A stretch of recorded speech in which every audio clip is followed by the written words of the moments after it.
Yuk jadi bagian dari dakwah kami. Dukung operasional dakwah dan sosial kami, raih pahala amal jariah yang terus mengalir sampai hari kiamat. Assalamualaikum warahmatullahi wabarakatuh. Alhamdulillah, wassalatu wassalamu ala rasulillah. Segala puji dan puja kehadirat Allah subhanahu wa ta'ala, juga salawat dan taslim kepada Nabi besar Muhammad sallallahu alaihi wa ala alihi wa sahbihi wasallam. Saudaraku seiman, kita akan melanjutkan seperti biasa di hari Jumat.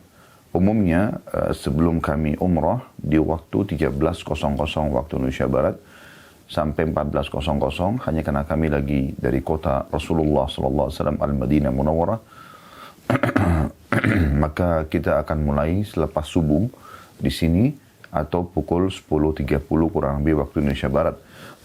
Dan kita akan melanjutkan kitab sedekah kita dan masih di bab yang pertama, atau bab yang kedua tepatnya, karena bab pertama itu membahas tentang masalah anjuran membayar zakat dan penekanannya. Kalau di bab kedua ini masalah ancaman menolak membayar zakat dan keterangan tentang zakat perhiasan. Saya langsung saja masuk ke hadis pertama, saudaraku seiman. Semoga Allah SWT berkahi. Hadis nomor pertama di dalam bab kedua ini dengan sanad sahih dan urutan 754 dari awal belajar, yang berbunyi dari Abu Hurairah radhiyallahu anhu.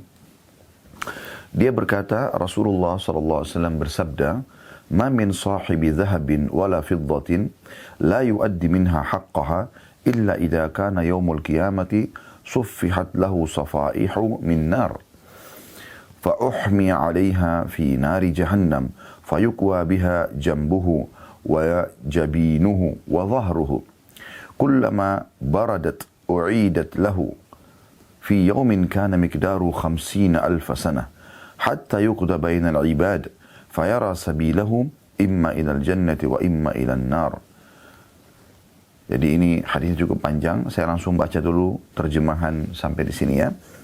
Kata Nabi SAW, tidak ada pemilik emas dan perak yang tidak menunaikan haknya, maksudnya zakatnya, kecuali pada hari kiamat nanti akan dibuatkan untuknya lempengan-lempengan dari api. Lalu ia dipanaskan di neraka jahanam, kemudian lambung, kening, dan punggungnya disetrika dengannya. Setiap kali dingin, atau ia dingin, tadi lempengan emas dan perak itu, maka ia dikembalikan atau ia dipanaskan kembali. Sesuai dengan firman Allah dalam surah Al-Ma'arij ayat 4 yang artinya pada suatu hari yang kadarnya 50.000 tahun. Sehingga diputuskan di antara para hamba, maka dia melihat jalannya ke surga atau ke neraka.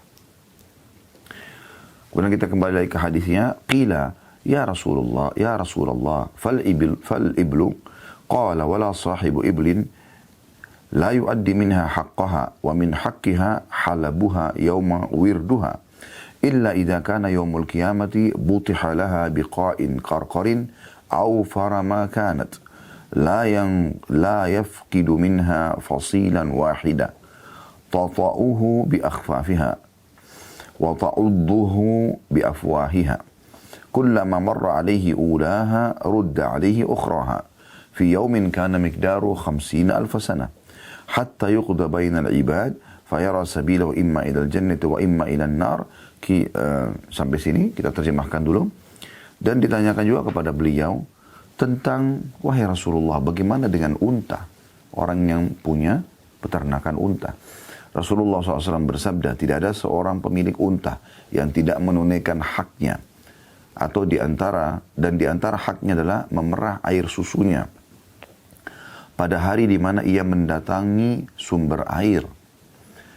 Kecuali pada suatu hari, nanti hari kiamat, dia, pemilik unta tersebut, akan dilemparkan kepada unta-unta tersebut di suatu padang yang datar dan tandus, di mana tidak hilang darinya seekor anak unta pun. Unta-unta itu akan menginjaknya dengan telapak kakinya dan menggigitnya dengan gigi-giginya. Setiap kali yang pertama berlalu, maka terakhir dikembalikan kepadanya. Sesuai dengan firman Allah dalam surah Al-Ma'arij ayat 4, pada suatu hari yang kadarnya 50.000 tahun.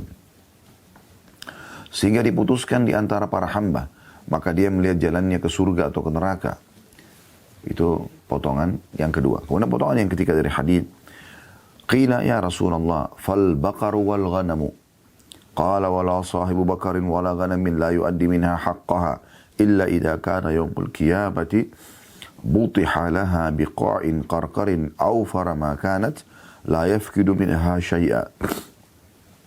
Laisa fiha aqsa'u wala jalha'u wala atba'u tantahuhu bikuruniha wa tata'uhu biazlafiha kullama marra alaihi ulaha rudda alaihi ukhraha fi yawmin kana miqdaru 50,000 sana hatta yuqda bainal ibad fayara sabila imma ila al-jannati wa imma ila an-nar kila ya Rasulullah fal khairu. Ya, jadi potongan ketiganya adalah dan ditanyakan kepada Nabi SAW bagaimana dengan pemilik sapi dan domba atau kambing. Maka Rasulullah SAW bersabda, tidak pula pemilik sapi dan domba yang tidak menunaikan haknya, zakatnya, kecuali pada hari kiamat dia akan dilemparkan kepada sapi dan domba tersebut di sebuah daratan yang rata dan tandus yang sangat luas. Tidak satupun yang tertinggal, tidak ada yang bertanduk berliku-liku atau bengkok, tidak ada pula yang tak bertanduk dan tidak ada pula yang bertanduk patah. Sapi-sapi dan domba-domba tersebut akan menyeruduknya dengan tanduk-tanduknya dan menerjangnya dengan kaki-kakinya. Setiap kali yang pertama berlalu, maka yang terakhir dikembalikan kepadanya. Pada suatu hari yang kadarnya adalah 50.000 tahun, dan potongan ini diambil, potongan terakhir diambil dari surah Al-Ma'arij ayat 4, sehingga diputuskan di antara para hamba, maka dia melihat jalannya ke surga atau ke neraka. Ditanyakan kepada Rasulullah SAW, wahai Rasulullah, bagaimana pula dengan pemilik kuda? Ya. Maka Nabi SAW menjawab, mengatakan, qala al-khailu thalatha, hiya li rajulin wizrun, wa hiya li rajulin sitrun, wa hiya li rajulin ajrun. فأما التي هي له وزر فرجل ربطها رياء وفخرا ونواء لأهل الإسلام فهي له وزر وأما التي هي له ستر فرجل ربطها في سبيل الله ثم لم ينسى حق الله في ظهورها ولا رقابها فهي له ستر وأما التي هي له أجر فرجل ربطها في سبيل الله لأهل الإسلام في مرج أو روضة فما أكلت من ذلك المرج أو الروضة من شيء إلا كتب له عدد ما أكلت حسنات وكتب له عدد أو أرواثها وأبوالها حسنات ولا تقطع توالها فاستنت شرفا أو شرفين إلا كتب له عدد آثارها وأرواثها حسنات ولا مر بها صاحبها على نهر فشربت منه ولا يريد أن يسقيها إلا كتب الله تعالى له عدد ما شربت حسنات قيل يا رسول الله فالحمر قال ما أنزل علي في الحمر إلا هذه الآية الفاذة الجامعة ومن يعمل مثقال ذرة خيرا يره ومن يعمل مثقال ذرة شرا يره. Yang artinya ini potongan terakhir dari hadis. Dan ditanyakan pula kepada Nabi SAW tentang pemilik kuda. Maka Nabi SAW menjawab, kuda itu ada 3. Kuda yang merupakan dosa bagi pemiliknya, kuda yang merupakan penutup dari dosa-dosa bagi pemiliknya, dan kuda yang merupakan pahala bagi pemiliknya. Adapun kuda yang merupakan dosa bagi pemiliknya, maka ia adalah kuda yang ditambahkan oleh pemiliknya untuk riak, kesombongan, dan permusuhan kepada orang-orang Islam. Maka ia adalah dosa baginya. Adapun kuda yang merupakan penutup dari dosa-dosa bagi pemiliknya, maka ia adalah kuda yang ditambahkan oleh pemiliknya, kemudian dia tidak melupakan hak Allah pada punggungnya dan lehernya. Maka ia adalah penutup dari dosa-dosa baginya. Adapun kuda yang merupakan pahala bagi pemiliknya, maka ia adalah kuda yang ditambahkan oleh pemiliknya di jalan Allah untuk orang-orang Islam di padang gembala atau kebun. Tiada sesuatu pun yang ia makan di padang gembala atau kebun itu kecuali ditulis untuknya kebaikan sebanyak apa yang dimakan oleh kuda itu. Dan ditulis untuknya kebaikan-kebaikan sebanyak kotoran dan kencingnya. Dan tidaklah tali kekangnya terputus, lalu dia berlari dengan kencang sejauh 1 atau 2 putaran. Kemudian ditulis untuknya kebaikan sejumlah bekas kaki dan kotorannya. Tidaklah pemiliknya membawanya melewati satu sungai, lalu ia minum darinya, walaupun pemiliknya tidak ingin memberinya minum, kecuali Allah Ta'ala akan menulis untuknya kebaikan sebanyak yang ia minum. Ditanya kepada Rasulullah SAW bagaimana dengan keledai. Maka beliau menjawab, tidak diturunkan kepadaku dalam urusan keledai kecuali ayat yang istimewa dan menyeluruh ini. Barang siapa yang mengerjakan kebaikan seberat zarrah pun, niscaya dia akan melihat balasannya, dan barang siapa yang mengerjakan kejahatan seberat zarrah pun, niscaya dia pun akan melihat balasannya. Surah Zalzalah ayat 7 sampai ayat 8. Diriwayatkan oleh Bukhari, Muslim, dan lafaz ini adalah milik Imam Muslim, dan juga diriwayatkan oleh An-Nasai secara ringkas. Baik, ini nomor hadis ya, nomor 1 dari bab kita. Dan masih ada di sebelahnya bagian pegang buku, masih di nomor 1. Dan satu riwayat milik An-Nasai berbunyi, Rasulullah SAW bersabda, "Ma min rajulin la yu'addi zakata malihi illa ja'a yawmal qiyamati syuja'an min nar, fayukwa biha jabhatuhu wa jambuhu wa dhahruhu, fi yawmin kana miqdaru 50 alf sana, hatta yuqla bainan nas." Tidaklah seseorang yang tidak membayar zakat hartanya, melainkan hartanya akan datang pada hari kiamat dalam bentuk ular dari api neraka. Maka kening, lambung, dan punggungnya digosok dengannya. Pada hari yang kadarnya selama 50.000 tahun. Sampai diputuskan di antara manusia. Di hadis ini, teman-teman sekalian, hadis yang agung yang menjelaskan kepada kita tentang masalah bagian atau ancaman bagi orang yang tidak mengeluarkan zakat. Baik, kita akan coba mengorek mutiara daripada hadis ini. Semoga Allah SWT berkahi. Kita ambil potongan pertama. Jadi ini mutiara pertama, yaitu sabda Nabi SAW, tidak ada pemilik emas dan perak. Di sini masuk dalamnya uang. Karena uang dinilai, ya, konversikan dengan emas dan perak. Tidak ada pemilik emas dan perak yang tidak menunaikan haknya, maksudnya zakatnya. Dan di bab 1, ya, bab pertama tentang masalah zakat dan anjurannya sudah kami jelaskan. Ada 2 syarat daripada zakat harta ini. Yaitu haul, masa setahun, harta Anda tersimpan. Misal, Anda niat Ramadan yang lalu, awal haul, berarti Ramadan nanti ini, di bulan April, itu adalah penutupan haul Anda. Maka di situ Anda mulai menghitung ya, tabungan Anda dan investasi Anda. Kalau mencapai syarat yang kedua, nisab, kadar minimal daripada harta tersebut yaitu 85 gram emas, maka Anda wajib mengeluarkan 2,5% ya. Dan fungsi daripada zakat ini adalah pensucian harta. Bagaimana agar harta kita dalam 1 tahun itu, kalau ada pendapatan yang syubhat, yang haram, tentu bukan yang disengaja.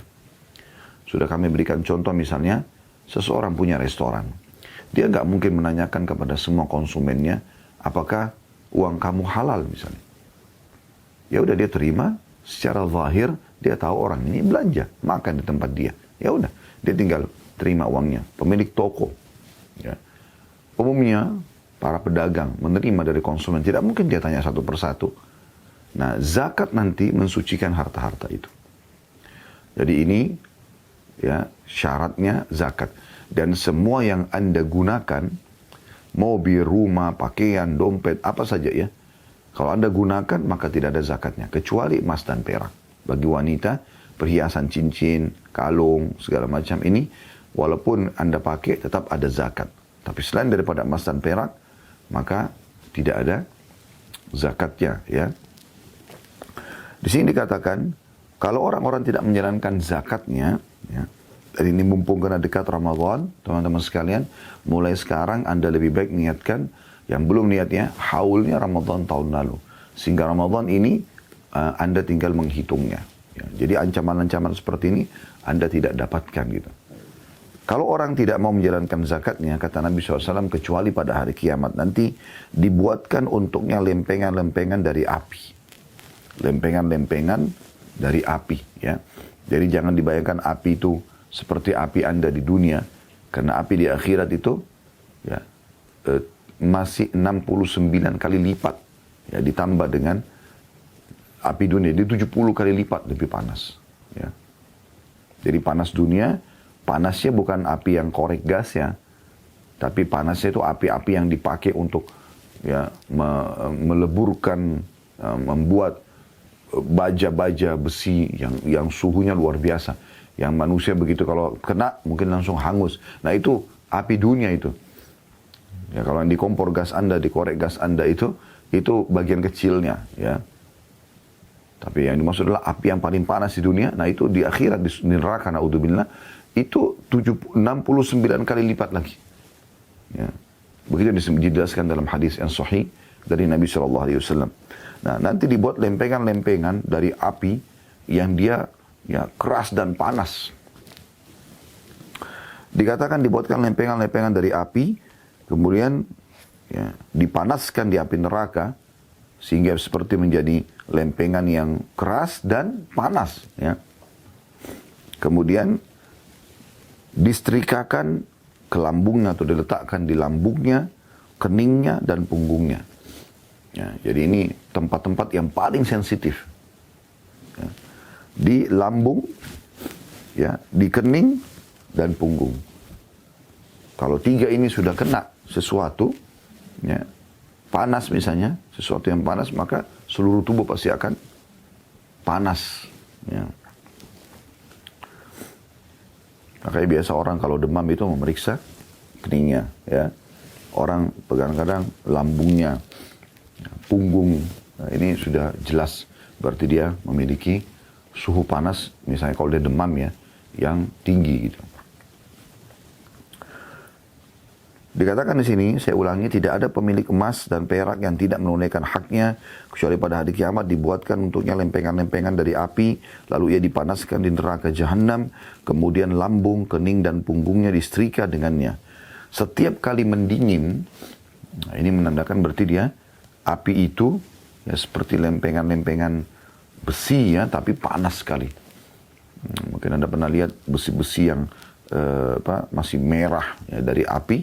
Nah, seperti itu. Setiap kali dia dingin, ya, karena sudah membakar gitu kan. Kalau orang yang di atas ini melebur terbakar, diutuhkan lagi. Begitu terus. Utuhkan terbakar lagi. Begitu terus. Sampai dia mungkin sudah sekian ribu kali diutuhkan lagi oleh Allah, terbakar lagi. Maka lempengannya mulai dingin, dipanaskan lagi. Kata Nabi SAW. Setiap kali dingin, maka ia kembali dipanaskan untuknya. Dan yang luar biasanya bukan cuma itu. Ya. Kata Nabi SAW, itu berlaku seperti yang Allah sebutkan dalam surah Al-Ma'arij ayat 4. Ya, fi yaumin kana miqdaru 50 alfasana. Di hari pada saat itu, nilainya satu hari itu sama dengan 50.000 tahun. Ya. Artinya, kalau seandainya Anda, na'udzubillah, orang yang tidak keluarkan zakat ini, semoga Allah mudahkan kita mengeluarkan zakat kita. Dan Allah mudahkan menghitung dengan cara detail. Karena ini bukan main-main. Di hari kiamat nanti akan didatangkan ya dia dan disiksa seperti itu. Kalau satu hari saja itu nilainya sama dengan 50.000 tahun waktu dunia. Dan ini terjadi teman-teman sekalian sebelum ke neraka ya. Ini masih di mahsyar. Masih di mahsyar. Jadi orang yang tidak membayar zakat ini bukan main-main. Disiksa di kuburan, disiksa di mahsyar, puncaknya disiksa lagi di neraka. Terbukti diambil daripada potongan setelah itu, kata Nabi SAW, maka ia akan dipanaskan untuknya kembali kalau sudah dingin, pada hari yang kadarnya sama dengan 50.000 tahun. Ya. Sehingga diputuskan di antara hamba, maka ia melihat jalannya ke surga atau ke neraka. Artinya memang itu masih di mahsyar. Ya. Setelah itu, bisa saja dia ke surga atau dia ke neraka. Dari potongan ini kita bisa lihat, berarti bukan mustahil di antara kaum muslimin yang tidak mengeluarkan zakat, ini terancam sekali. Ini bukan berlaku pada orang kafir. Orang kafir, dia bayar zakat, tidak bayar zakat, dia belum ada dalam hukum agamanya. Dan dia disiksa karena kekafirannya. Tapi yang dimaksud sini adalah orang muslim. Karena yang kena hukum wajib zakat adalah orang muslim. Rukun Islam dia yang ketiga. Maka hati-hati. Ini di mahsyar sebelum ke surga atau ke neraka. Ya. Dan disiksa terus dia. Sampai selesai ya dihakimi para hamba-hamba. Berapa lama Allahu alam. Kebanyakan dalam hadis yang kami pernah temukan, Nabi SAW mengatakan pada hari itu Allahu alam lebih tahu. Allah lebih tahu berapa lama manusia akan berdiri di mahsyar. Ada yang tenggelam dengan keringatnya sendiri sampai mata kakinya, ada yang sampai lututnya, ada yang sampai dadanya, ada yang sampai perutnya, ada yang sampai dadanya, ada yang sampai tenggelam dengan keringat sendiri. Lalu Nabi SAW berikan isyarat ke hidungnya kalau tidak salah Sallallahu Alaihi Wasallam. Ya. Itu saking susahnya orang pada saat itu. Kesempatan sekarang teman-teman sekalian, kita masih hidup, selamatkan diri kita. Jangan sampai nanti datang hari itu kita menyesal. Ya. Dan tidak ada ruginya kita menjadi orang yang patuh kepada Allah SWT. Sudah sering kami ingatkan, menjadi orang patuh itu nikmat. Ya, orang-orang yang sudah menikmati ibadah, on time sholat, tutup aurat, cari pendapatan halal, menjauhi dosa-dosa, gosip, fitnah, segala macam. Ada kenikmatan tersendiri. Ada kenikmatan tersendiri. Ya. Lalu kenapa kita harus pindah dari kenikmatan itu kepada susahnya kemaksiatan itu? Karena orang kalau kemaksiatan, kalau dia melakukan dosa-dosa besar misalnya, maka akan repot dia sendiri. Karena itu ibarat racun, akan menyusahkan hidup dia. Minimal sekali yang hilang dari dia kehusyuan dalam ibadah. Setelah itu baru pindah ke siksa-siksa Allah SWT yang akan datang kepada dia agar dia kembali ke jalan Allah. Jadi hitung baik-baik. Ya. Kemudian potongan kedua dari hadis, ya, dan ditanyakan kepada beliau tentang unta, orang yang punya unta. Nah, kadar zakat unta ini teman-teman sekalian, kalau Anda memiliki 1 tahun dan minimal 5 ekor. Nah, kalau 5 ekor, dalam 1 tahun Anda baru mengeluarkan zakatnya. Ditanyakan kepada beliau tentang unta. Maka kata Nabi SAW, tidak ada pemilik unta pun yang tidak mengeluarkan ya, haknya, betul menunaikan haknya, zakatnya. 1 tahun per 5 ekor baru dikeluarkan zakatnya. Dari jenis hewan itu juga ya. Kemudian dikatakan termasuk haknya kata Nabi SAW adalah memerah susunya pada hari dia selesai meminum dari sumber air. Nah unta biasanya minum air, ya setelah minum air kantong susunya itu penuh, maka itu diperah. Karena kalau tidak kesian gitu, ya. Pada saat dia tidak punya anak-anak yang bisa meminum susunya, maka itu bisa membuat untanya sakit. Ya. Maka ya, pemilik unta ini memerah susunya, mengeluarkan. Itu termasuk haknya yang harus diberikan. Kecuali kalau dia tidak memberikan itu haknya, tidak mengeluarkan zakatnya, kecuali pada hari kiamat, dia akan dilemparkan kepada unta-unta tersebut, atau dia akan diletakkan di sebuah padang yang datar dan tandus. Gak ada pohon, gak ada apa. Seperti padang pasir tandus. Ditidurkan dia nggak bisa bergerak, didatangkan semua unta yang dia miliki. Apakah unta yang sudah dijual, unta yang pada saat dia gunakan, dia tunggangin ya dari peternakan dia, atau pada saat dia sudah meninggal, ya, juga ada yang terus dijalankan atau dikembangkan, maka itu semua akan didatangkan. Tidak ada satupun ya, yang tertinggal. Kata Nabi SAW, kecuali pada hari kiamat dia akan dilemparkan kepada unta-unta tersebut di satu padang yang datar dan tandus, di mana tidak hilang darinya seekor anak unta pun. Unta-unta itu akan menginjaknya dengan telapak kakinya. Misalnya selama dia hidup 10 tahun dia punya peternakan unta. Dia udah jual 1000 ekor unta. 1000-1000-nya didatangkan walaupun yang pernah dijual sama dia. Karena dia belum dizakati. Dia belum zakati. Kalau sudah zakati tidak kena. Tapi dia belum zakati. Maka didatangkan semuanya, kemudian menginjak-injak dan menggigit dia. Semuanya 1000 ekor itu. 1 lewat, 2 lewat, 3 lewat, terus sampai habis semuanya. 1000 ekor.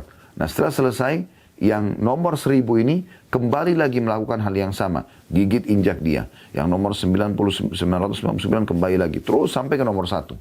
Selesai itu, yang nomor 1 kembali lagi gigit dan injak dia. Terus nomor 2, nomor 3 sampai nomor 1000. Setelah 1000 selesai, kembali lagi nomor 1000 ini menggigit dia sampai nomor 1. Begitu terus. Ya, kata Nabi SAW, kecuali pada hari kiamat dia dilemparkan kepada unta-unta tersebut di suatu padang yang datar dan tandus, di mana tidak hilang darinya seekor anak unta pun. Unta-unta itu akan menginjaknya dengan telapak kakinya dan menggigitnya dengan gigi-giginya. Setiap kali yang pertama berlalu, maka yang terakhir dikembalikan kepadanya. Ya, pada hari yang kadarnya 50.000 tahun. Sehingga diputuskan di antara para hamba, maka dia melihat jalannya ke surga atau ke neraka. Jadi ini peringatan untuk menzakati unta. Ya, walaupun kita di Indonesia tidak ada unta, atau belum ada yang ternak unta, ya Allahu alam satu waktu nanti, tapi minimal kita mengetahui itu. Nah, potongan yang ketiga ini masuk pada para pengembala-pengembala atau pemilik peternakan di kita ya. Yaitu ditanyakan kepada beliau tentang sapi dan domba. Rasulullah SAW menjawab, tidak pula pemilik sapi dan domba yang tidak menunaikan haknya. Kecuali pada hari kiamat dia akan dilemparkan kepada sapi dan domba tersebut di sebuah daratan yang rata, tandus dan sangat luas. Tidak satupun yang tertinggal. Tidak ada yang bertanduk berliku-liku ya. Ada yang bengkok tanduknya. Dan tidak ada yang tidak bertanduk. Dan tidak ada pula yang tanduknya patah. Jadi kalau misalnya selama ini Anda punya sapi, Anda punya domba, tidak ada tanduknya, maka Allah akan munculkan tanduknya pada hari kiamat. Kalau ada yang bengkok tanduknya, diluruskan, runcing, tajam. Kalau ada yang patah, Allah utuhkan. Jadi semua bertanduk. Mau jantan atau betina. Semuanya tajam tanduknya. Kemudian dikatakan, saya ulangi, tidak pula pemilik sapi dan domba yang tidak menunaikan haknya kecuali pada hari kiamat dia akan dilemparkan kepada sapi dan domba tersebut di sebuah daratan yang rata, tandus dan sangat luas.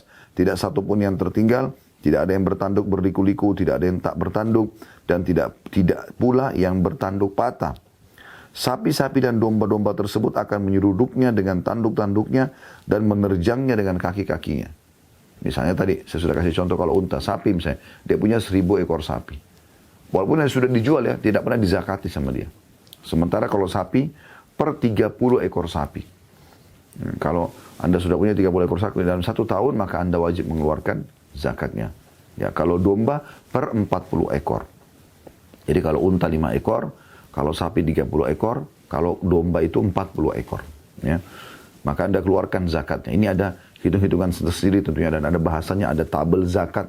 Anda bisa temukan banyak insya Allah di Google pun ada ya tentang tabel-tabel zakat ini ya kalau Anda punya peternakan. Intinya Anda harus wajib mengeluarkan zakatnya. Kalau tidak maka sapi dan domba ini akan didatangkan nanti pada hari kiamat di mahsyar. Ini belum ke neraka ya. Dihidupkan oleh Allah SWT semuanya sapi-sapi tersebut walaupun yang sudah disembeli, ya mati dan segala macam dibangkitkan semua. Beberapa ribu ekor, anggaplah 1000 ekor sapi saja. Maka sapi ini akan menginjaknya dan menanduknya. 1, 2, 3, 4. Satu aja sudah cukup membuat mungkin badannya berdarah, luka. Yang kedua, yang ketiga, yang keempat sampai 1000. Setelah selesai, yang nomor 1000 kembali lagi menanduknya dan menginjaknya. Terus nomor 999, 998, terus sampai nomor 1. Setelah selesai nomor 1 kembali lagi menginjaknya dan menanduknya. Terus begitu. Sampai nanti, kata Nabi SAW, hari itu 50.000 tahun waktunya. Juga sama domba kasusnya. Yang punya peternakan domba. Apalagi kalau yang punya tiga-tiganya. Ada orang mungkin punya peternakan besar. Sudah sifatnya internasional. Ya mungkin mengekspor ya. Daging-daging hewan ini tanpa menjalankan zakatnya. Dia punya unta, dia punya sapi, dia punya kambing. Ini banyak sekali ya. Itu semuanya akan menyiksa dia. Gitu. Domba juga begitu. Misalnya dia punya 1000 domba. Ini misal saja ya. Maka domba itu semua tanduknya tajam. Akan menanduk dia dan menginjak dia. Nomor 1 sampai nomor 1000. Setelah itu nomor 1000 selesai menanduk dan menginjak dia. Kembali yang nomor 1000 ini menanduk dan menginjak dia. Terus sampai nomor 1 lagi. Setelah selesai semuanya nomor 1 kembali lagi melakukannya. Sampai hari tadi dikatakan 50.000 tahun. Dan ini luar biasa kalau orang tidak tersentuh ya. Ini mutiara yang ketiga. Dan mutiara yang keempat, Atau potongan yang keempat adalah tentang kuda. Ditanyakan kepada Nabi SAW.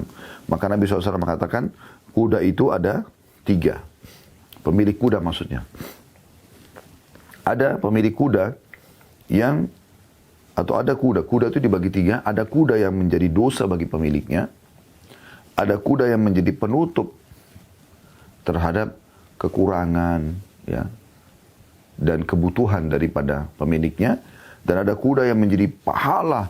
Semuanya kuda itu, ya, yang dia makan dan yang dia keluarkan kotoran jadi pahala.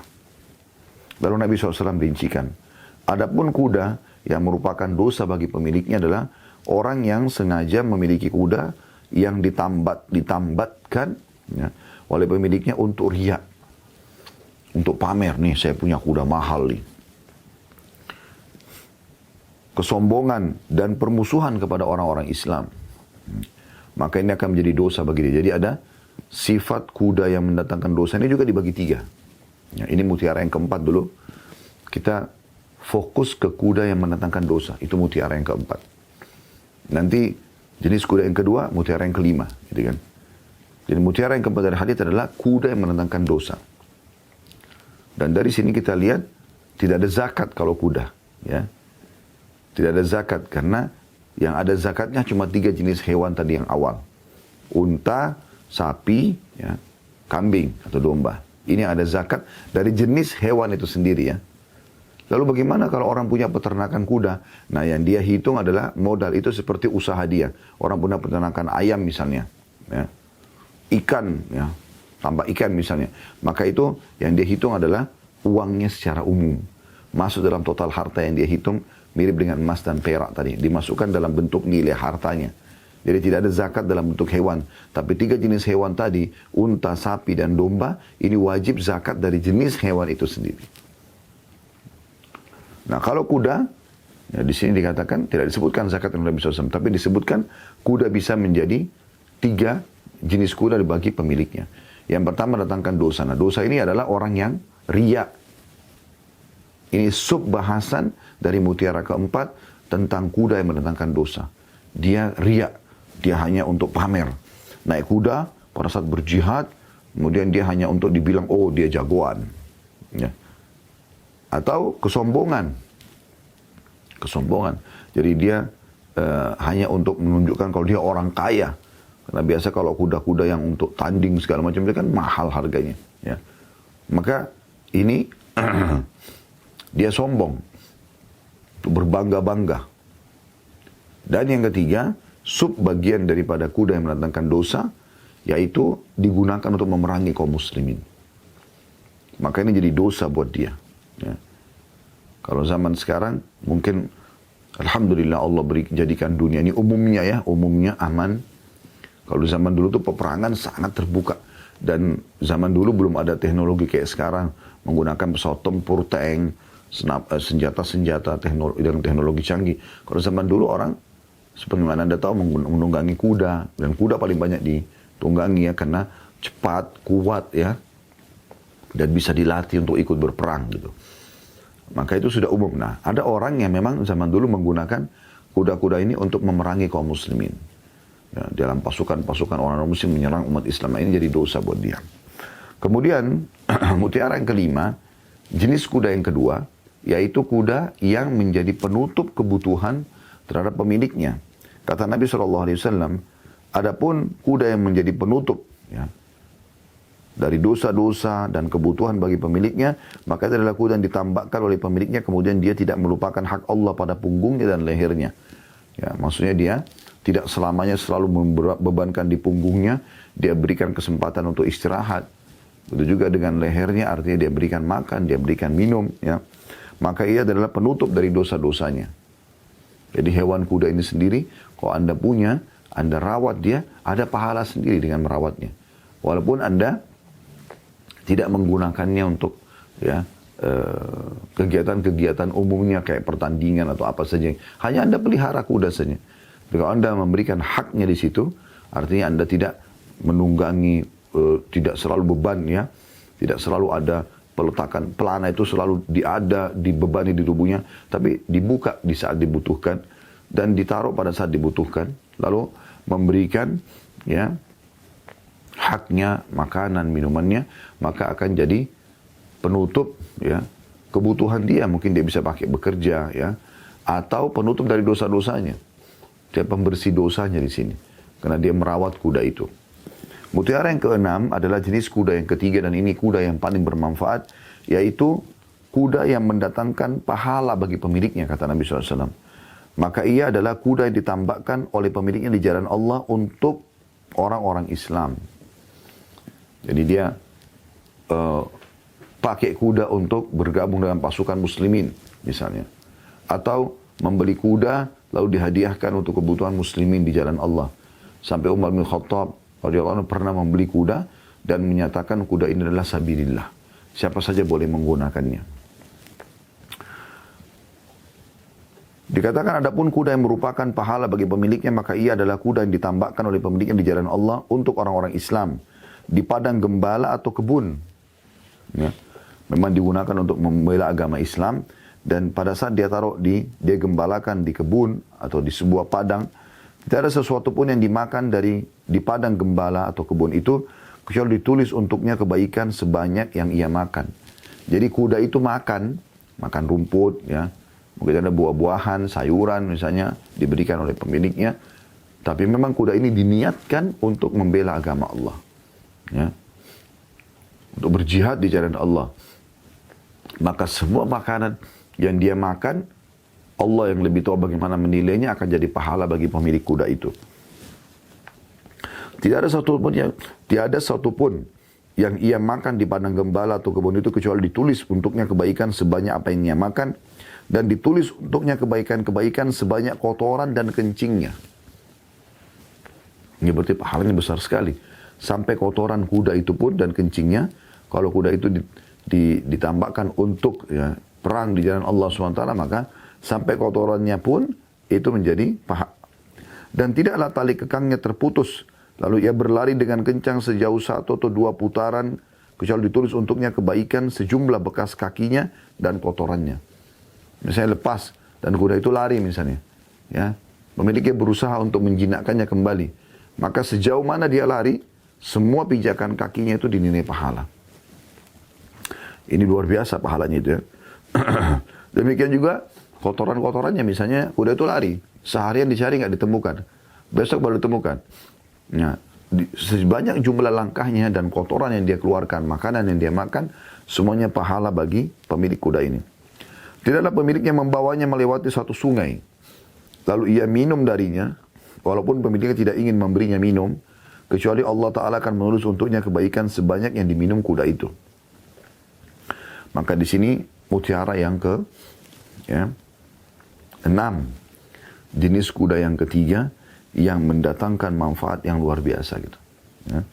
Jadi mutiara yang pertama tadi tentang masalah harta, mutiara yang kedua emas dan perak ya, mutiara yang kedua masalah unta, mutiara yang ketiga masalah sapi dan kambing atau domba, mutiara keempat jenis kuda yang pertama ya mendatangkan dosa, mutiara yang kelima jenis kuda yang kedua yaitu menjadi penutup dosa-dosa dan kebutuhan pemiliknya, dan mutiara yang keenam adalah kuda yang justru mendatangkan pahala.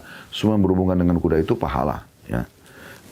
Kemudian mutiara yang ke-7, yang terakhir adalah ditanyakan juga kepada Nabi SAW tentang keledai, karena di Indonesia tidak ada keledai, setahu saya ya. Di negara-negara selain Indonesia, di daerah Timur Tengah misalnya, di Afrika itu banyak hewan keledai. Dia jenis seperti kuda tapi lebih kecil. Ya. Diistilahkan dengan hamir. Nah ini dibagi dua oleh para ulama hukumnya. Kalau keledai yang jinak biasanya warnanya abu-abu atau ada jarang sekali tapi ada coklat atau ada keputih-putihan ya. Anda mungkin yang belum tahu bisa mengetik di Google keledai. Mohon maaf bukan menggurui tapi mungkin ada orang yang masih belum tahu jenisnya. Maka ini keledai ini teman-teman sekalian dia tidak boleh dimakan yang jinak ini. Keledai yang kedua itu adalah kuda zebra. Biasa kita bilang kuda zebra ya. Jadi kita bilang zebra ini jenis keledai. Kalau Anda perhatikan mukanya zebra itu beda dengan kuda umumnya. Nah, itu perbedaan dasar di wajah mereka dan postur tubuhnya biasanya. Kalau keledai ya itu sepertinya ya bagian hidungnya atau lubang hidung itu lebih besar daripada kuda umumnya. Dan posturnya lebih pendek. Kalau keledai liar, yaitu zebra, halal untuk dimakan. Kalau keledai jinak yang kurang lebih warnanya abu-abu atau kecoklat-coklatan atau ada warna putih, maka ini tidak boleh dimakan. Ya. Baik. Waktu ditanya, ya Rasulullah bagaimana dengan keledai? Kata Nabi SAW, tidak diturunkan kepadaku dalam urusan keledai, kecuali ayat yang menyeluruh ini, maksudnya ayat yang umumnya. Dia masuk dalam umumnya firman Allah SWT, barang siapa mengerjakan kebaikan sebesar zarrah pun, niscaya dia akan melihatnya. Wa may ya'mal mithqala dzarratin khairan yara, wa may ya'mal mithqala dzarratin syarran yara, dan siapa yang berbuat seperti biji sawi dari keburukan, maka dia akan melihatnya. Maksudnya, perbuatan apapun yang kamu lakukan, kalau keledai tidak ada secara khusus keutamaannya, dan umumnya juga perbuatan baik apapun yang kamu kerjakan walaupun kecil akan dapat pahala. Kalau kau berbuat jahat, maka akan mendapatkan dosa. Contoh misal, di zaman Nabi SAW pernah ada orang yang supaya keledainya tidak hilang, dia mencap wajah keledainya dengan besi panas. Maka Nabi SAW memarahi dan menyatakan dilaknat oleh Allah orang yang menyakiti hewan seperti ini misalnya. Ya. Jadi kalau Anda berbuat jahat sama dia, Anda pukul, Anda sakiti semua jenis hewan ya, yang boleh dipelihara, maka mungkin akan mendatangkan dosa buat Anda. Anda memberikan haknya, Anda berbuat baik pada hewan-hewan ini, Allah pemilik seluruh alam semesta ini, termasuk hewan-hewan tersebut, termasuk diri Anda sendiri, akan memberikan Anda pahala. Ya, akan memberikan Anda pahala. Makanya dalam hadis Bukhari waktu disebutkan oleh Nabi SAW tentang seseorang yang pernah kehausan orang sebelum kita, lalu dia turun ke sumur, lalu dia minum dari sumur tersebut. Pada saat dia keluar, dia temukan ada anjing yang mengeluarkan lidahnya, ya, menjulurkan lidahnya sampai maksimal gitu kan, mendekati tanah karena haus. Maka orang ini langsung dia berpikir dalam dirinya, anjing ini telah merasakan haus bagaimana aku merasakan haus tadi. Tanpa banyak berpikir, dia turun ke dalam sumur tersebut kembali, dia cabut sepatunya satu, kemudian diisi dengan air dan dia gigit sepatu itu dengan mulutnya, lalu kemudian dia naik kembali ke permukaan sumur, ya. Kemudian dia memberikan minum anjing tersebut. Kata Nabi SAW, Allah pun berterima kasih padanya dan mengampuni dosa-dosanya. Ya. Jadi ada sahabat yang bertanya, ya Rasulullah, apakah pada hewan-hewan kami dapat pahala? Kata Nabi SAW, di setiap denyut nyawa kehidupan itu pasti ada pahalanya. Jadi ada pahalanya. Ya. Tentu tidak masuk dalam sini adalah hewan-hewan yang haram atau yang Anda disuruh bunuh misalnya. Kan ada jenis hewan yang kita wajib bunuh ya. Kata Nabi SAW, 5 jenis hewan dalam sebuah hadis. Bunuhlah hewan ini di wilayah haram. Wilayah haram itu kayak Mekah sama Madinah ya. Ini kan kalau Anda ikutin kemarin kami waktu Tur City di kota Madinah bersama jemaah Uhud, maka kami sempat jelaskan kalau Madinah salah satu kelebihannya adalah karena wilayah haram. Mekah juga wilayah haram. Raja Saudi punya julukan Khadimul Haramain Asy-Syarifain, pembantu Al-Haramain. 2 wilayah yang diharamkan atau dimuliakan. Asy-Syarifain yang suci. Di sini tidak boleh cabut pohonnya, nggak boleh dibunuh hewan buruannya ya. Orang buat dosa bisa mendapatkan pelipat gandaan hukuman gitu kan. Maka ini harus hati-hati wilayah haram itu. Maka di sini teman-teman sekalian, kalau di wilayah haram ini tidak boleh kita sembarangan membunuh hewan kecuali 5 jenis hewan kata Nabi SAW. Bunuhlah hewan ini di wilayah haram atau di luar haram. Lalu beliau sebutkan ya 5 jenis hewan ini. Saya tidak ingat urutannya pasnya, tapi kurang lebih ya anjing buas, ya. Kemudian ya, bukan anjing umumnya, tapi anjing yang buas ya, yang mengganggu orang segala macam gitu ya. Kemudian yang kedua itu raja wali, burung raja wali. Kemudian yang ketiga burung gagak ya, yang kalau tidak salah dalam hadis itu dikatakan bagian dadanya ada bulu berwarna putih ya. Kemudian yang keempat itu burung gagak, kemudian ular, ya, dan yang kelima adalah tikus. Nah ini 5 jenis hewan ini yang dianjurkan untuk dibunuh. Dalam hadis yang lain, kita juga dianjurkan untuk membunuh kalajengking, ya, kalajengking. Bahkan kalau lagi sholat pun dalam hadis disebutkan kalajengking boleh kita membunuhnya karena dia umumnya menyakiti. Dan dalam riwayat yang lain juga ada cecak. Ya. Dan Nabi SAW berikan julukan dengan fuwaisiqah. Jadi 7 jenis hewan ini boleh dibunuh. Ini berarti juga sekaligus tidak boleh diternak karena memang disuruh bunuh. Ya. Karena memang disuruh bunuh. Ada juga jenis hewan yang tidak disuruh bunuh tapi tidak boleh dipelihara. Nah, tidak boleh dipelihara seperti hewan-hewan yang tidak boleh dimakan misalnya ya. Ular, ya, yang bertaring ya. Seperti kaum muslimin juga dilarang untuk memelihara anjing ya. Kecuali anjing yang digunakan untuk berburu. Ya, sebagaimana Allah sebutkan dalam surah Al-Ma'idah surah nomor 5 ayat 4 ya. Juga dalam hadis Nabi SAW dijelaskan masalah itu kalau anjing berburu atau anjing untuk menjaga ladang atau peternakan itu masih dibolehkan gitu kan. Kalau selain daripada ini hanya untuk hobi saja ini tidak boleh ya. Ini tidak boleh.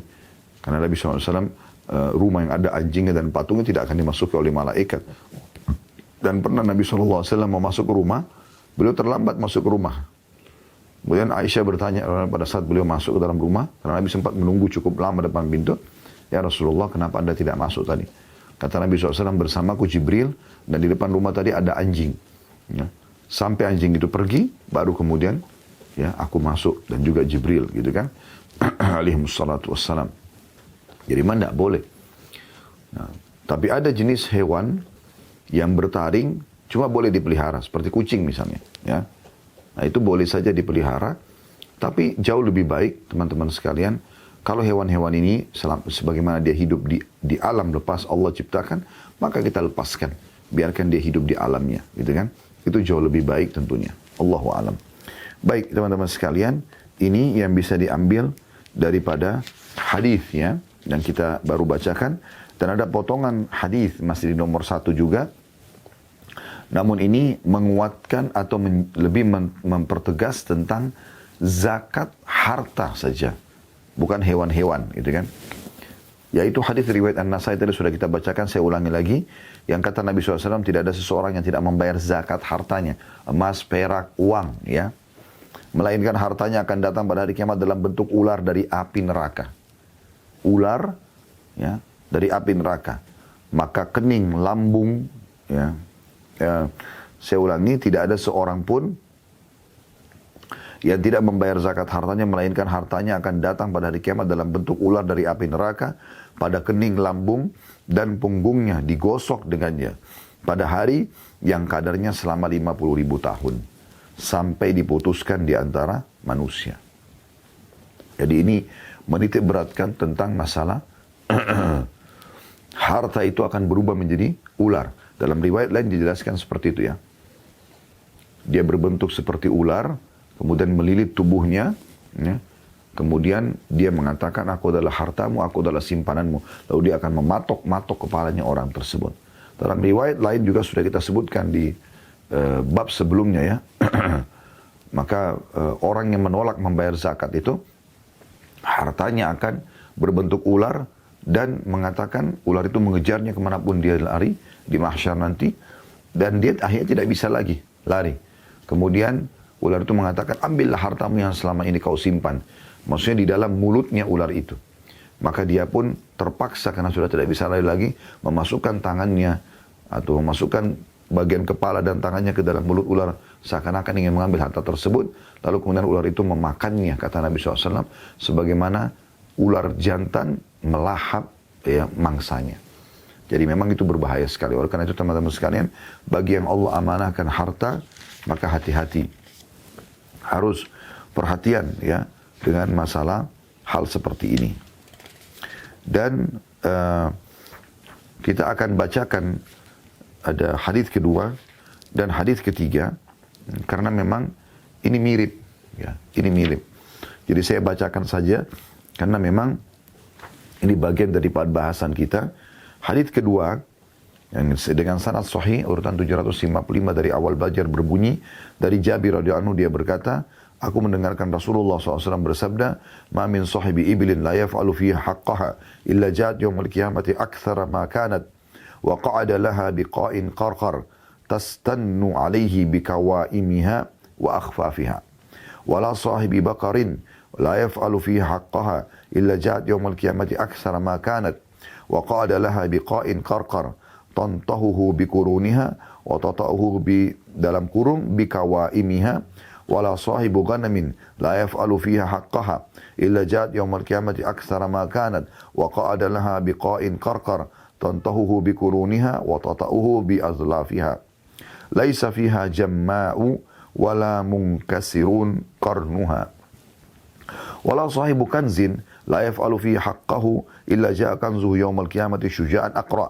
يتبعه فاتحا فاه فإذا أتاه فر منه فيناديه خذ كنزك الذي خبأته فأنا عنه غني فإذا رأى أن لا بد منه سلك يده فيه فيقدمها قدم الفحل.